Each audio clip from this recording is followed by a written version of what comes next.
Perfect. So I'm joined by John Ryder. John, how are you? I'm good, thank you. Ben, how are you? Yeah, good, thank you. Obviously there's a lot going on with yourself. Obviously, there's perhaps the biggest name kind of ever you can possibly get coming around the corner. How are you feeling ahead of that? I'm buzzing. I mean, it's the days are long, the training's hard, but it's all for that goal of becoming undisputed champion against probably one of the best of our era. So, I mean, the incentive is massive.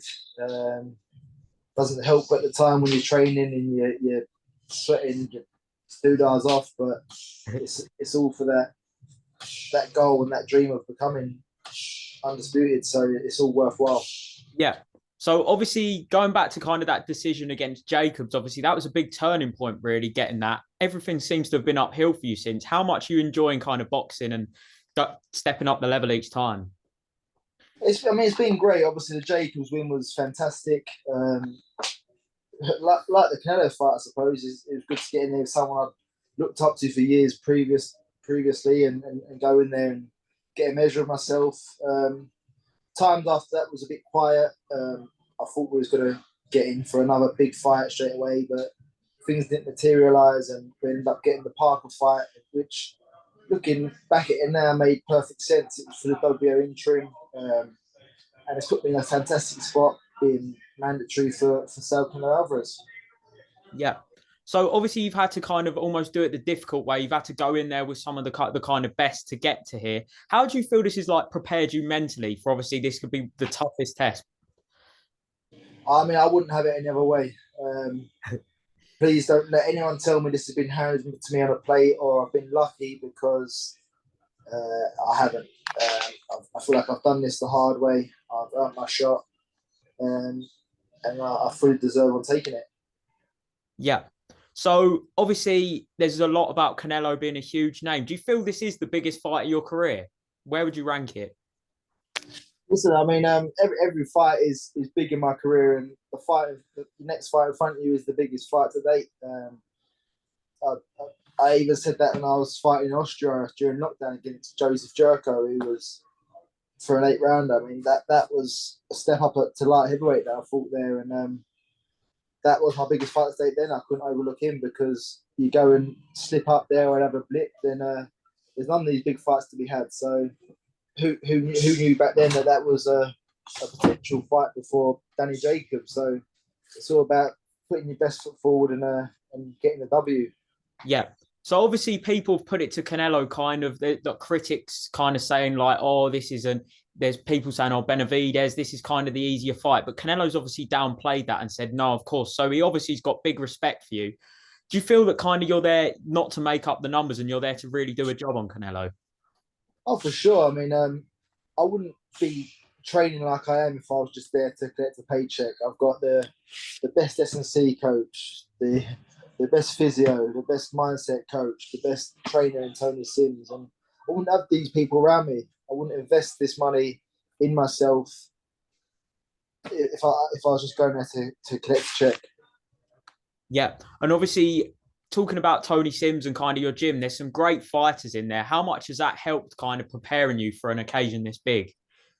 Well, it's fantastic. Obviously, Joe Cordina's fighting Rakhimov next week for the IBF super heavyweight title that he shouldn't really have. Well, he didn't lose. He's stripped off. Um, so it's great to be spending time around Joe. We've got that common goal, obviously, of a world title ambitions. So it's just been great to be with him and feed off him and really just put fire in each other's belly. Yeah. And obviously, you're not going to give your strategy away, but obviously, we've seen a lot of people come over and fight Canelo. Kind of, do you think the approach for you is to get in there and get in his face, obviously, without, because we've seen people kind of sit off him and get taken out? Do you think that is the approach for yourself? Yeah, for sure. I think we've seen people try and mix him up and outbox him, and listen, ultimately he gets to him in the end. But I think just mix up it with him. I think that I've got something that he's not really seen before, maybe. But listen, I plan on coming away victorious on May 6th. Yeah. So obviously, I've seen you say in a kind of previous interview, it's weird because obviously you've been a fan of Canelo, same as we all have. Was it almost weird in during that face to face, like actually coming face to face with him in a fighting sense?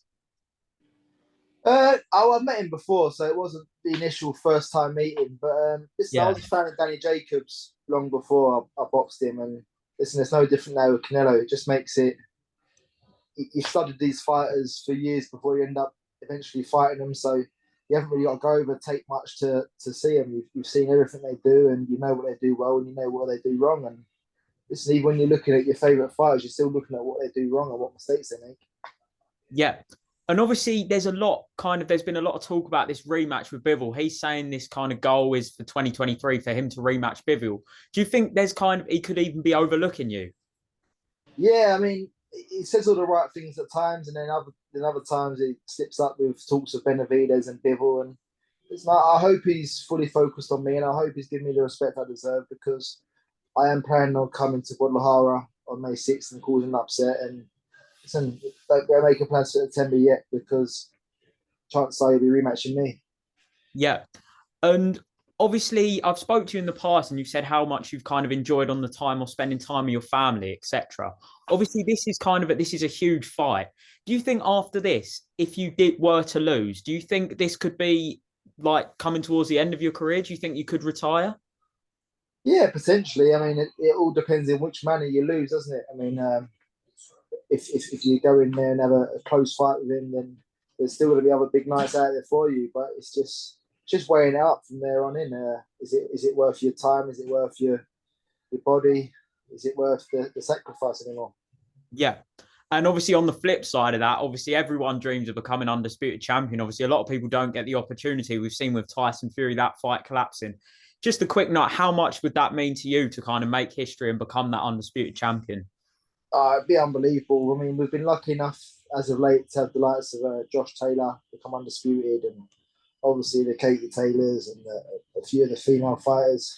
So, I mean, for me personally, it'd be an absolute probably beyond my wildest dreams. So I don't think I ever dreamed of becoming undisputed. Obviously, dreamt of becoming world champion, but never having all the marbles. So yeah, I think it'd be something special, and listen, it'd be a great story and a motivational story for others, I'm sure.